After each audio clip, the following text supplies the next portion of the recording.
We also have countries that had actually, before the onset of the crisis, promised to invest in the sector, to invest in higher education, and with the onset of the crisis they haven't done that, or at least they haven't done that in the amount that they had already agreed to. We do have a couple of countries as well that have upheld their commitments. France is investing in the higher education sector.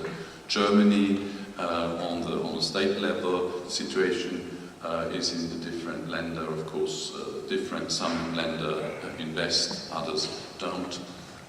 Portugal is here still in the category of having upheld their commitments, but there is also a question of the starting point. They had quite major cuts before the onset of the crisis, and also now they're gonna go through major cuts in the future.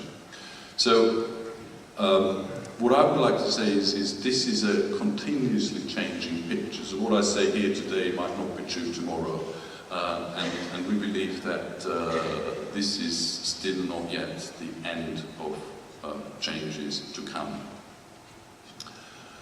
Now let me move on to a little bit to what I mentioned on the topic of full costing. First of all, what do we understand through full costing?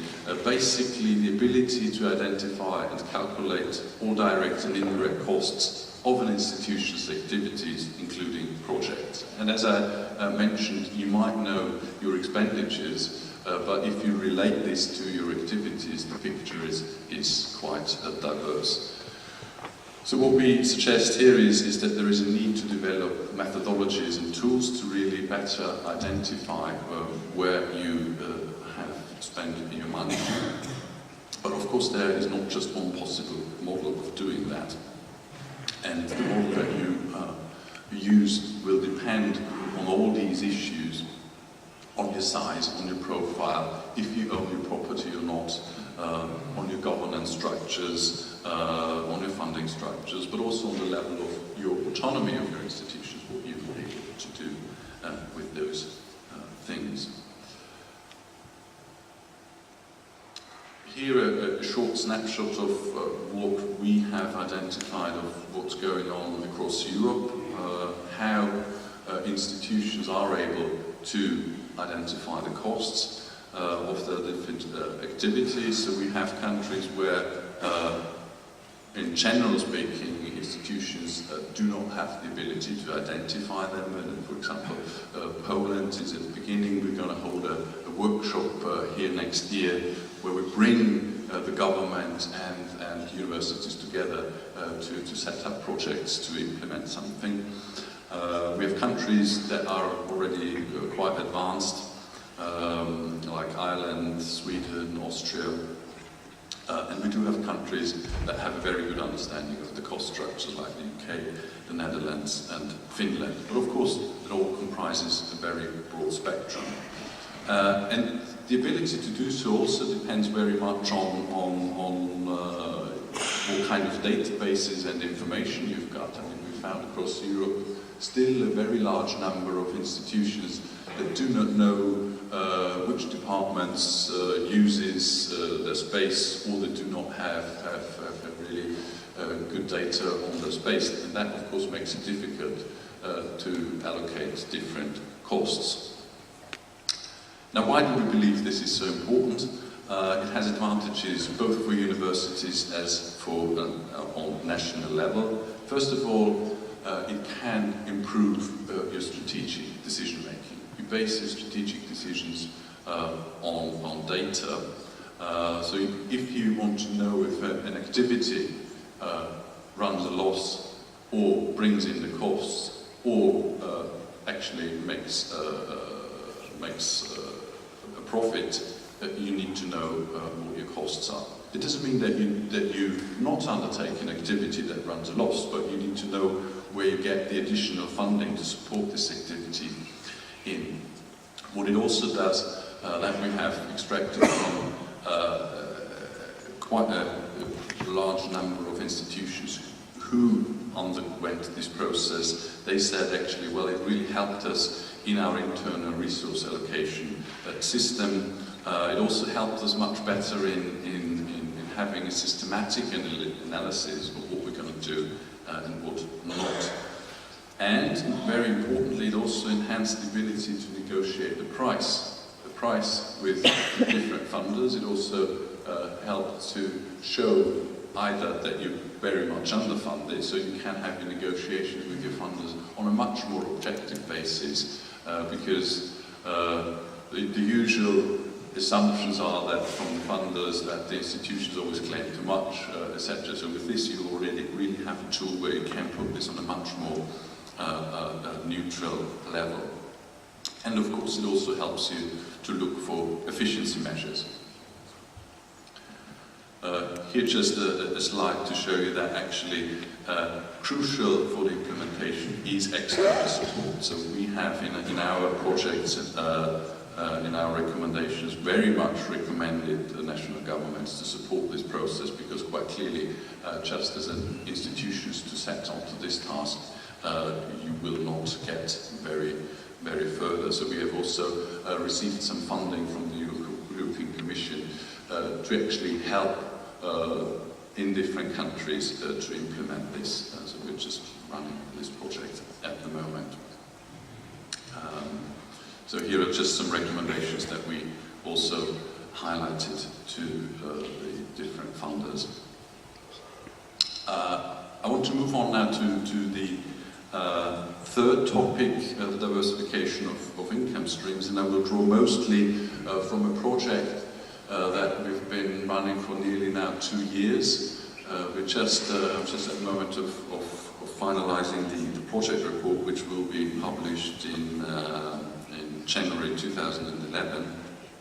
And here we've got data from over 250 institutions from 27 different countries. We also included here also some data from University of Musique and Conservatoires. Not a large number, but some of them are in there as well. So this shows you, this is the average income structure from our sample, and you can see that still a very large number is, percentage is in the part of public funding. I mean, I would assume that for your sector this percentage is still higher, but what's interesting is the smaller part of the cake. So you have, on average, we have 9% of an income structure of fees. This is, of course, just an average where we merge institutions in countries that are actually not allowed to charge fees to countries where they have quite substantial income from fees. So that's just an average. But what's interesting then is the following parts. So on average, 6% coming from contracts with the business sector, 3% from international public funding sources, either being European sources under the Life and Learning Programme, the 7 framework programs for research, all the structural funds, very important for the new member states. To our surprise, actually, not as low as usually assumed, philanthropic funding, up between 4 and 5%, and also service-related income on 4%. Now, if we go a little bit into more detail in that, we have a huge diversity on contracts with the private sector. We do have some institutions who have actually 25% of their income from the private sector. Now, the assumption that we had before that this would obviously be for institutions who undertake research, particularly in science and technology subjects, that's to a certain extent true, but we also found, particularly now our more detailed case studies, institutions who do get quite a considerable amount from humanities subjects. So maybe here that we're in Warsaw, we found quite interestingly the University of Warsaw at the archaeological department. They made an enormous amount of income. What they do is they, before they have roadworks, they need to look if there is something valuable there, and they made a business out of that. I just mentioned this, that there are obviously opportunities for a variety of different subjects to get funding. Philanthropic funding, the most important source is actually competitive funding sources from foundations. So it's not alumni funding, but actually funding from foundations, where these institutions get quite a percentage of the funding. What we mean by income-generating services is the use of your facilities, for example, to have income. So that you use your this concert hall, for example, that you run catering services, etc. And here we do have the UK basically being the leader in this, with some institutions of having up to 25% of their income from activities where they use their assets. Also consultancy in the subjects that they run is a high income source. We also found a number of institutions that generate quite an income from financial activities, but that's very clear. What you need for this is expertise, so you need to have the skills in your institutions. This graph just shows that we do have a number of institutions that have sort of 40% of institutions in our sample have between 10 and 20% of the total income from those complementary sources. So that's not a small source of income. Just want to mention a couple of things what we believe that public authorities actually should do in order to provide the right incentives that you can actually successfully get funding from other sources. And one of the key issues that we found is autonomy is a prerequisite. I mean, we're doing quite a substantial work on the issue of autonomy. And what we found and what we tested in this project as well is if there is a correlation between the amount of autonomy an institution has in your financial activities, if you get your funding as a block grant, if you can borrow money, if you own your facilities, if you're also much freer in hiring staff, and there is a correlation. Those who are more autonomous have a higher source of alternative income. What it also does is, if you have a higher diversified income structure, you're more independent. You're not just so dependent on funding sources. And it's also that authorities, we asked the higher education ministries in 35 countries what they actually see as the key drivers for enhancing diversification, and they mentioned autonomy as the number one tool. But what we see on the other hand is we do see lots of reforms going on, but what governments never do is to never support, or rarely do, support development for skills and structures in the institutions, because quite clearly, if you have new tasks to do in your institutions, you need to also have the staff. So, for example, if you become owner of your properties, you need to have different skills in your institutions to manage that.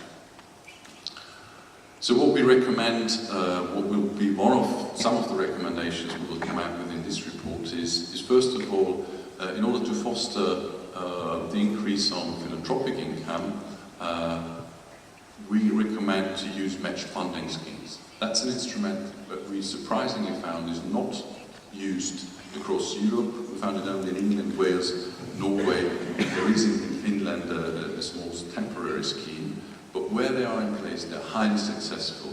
Those who provide them, the funders as well as the institutions, find them very successful. Match funding schemes, just as an explanation, this is a scheme whereby the government would provide a certain amount of money if you as an institution had raised funds and donations from a variety of sources, either on a one-to-one basis or a 1 to 0.5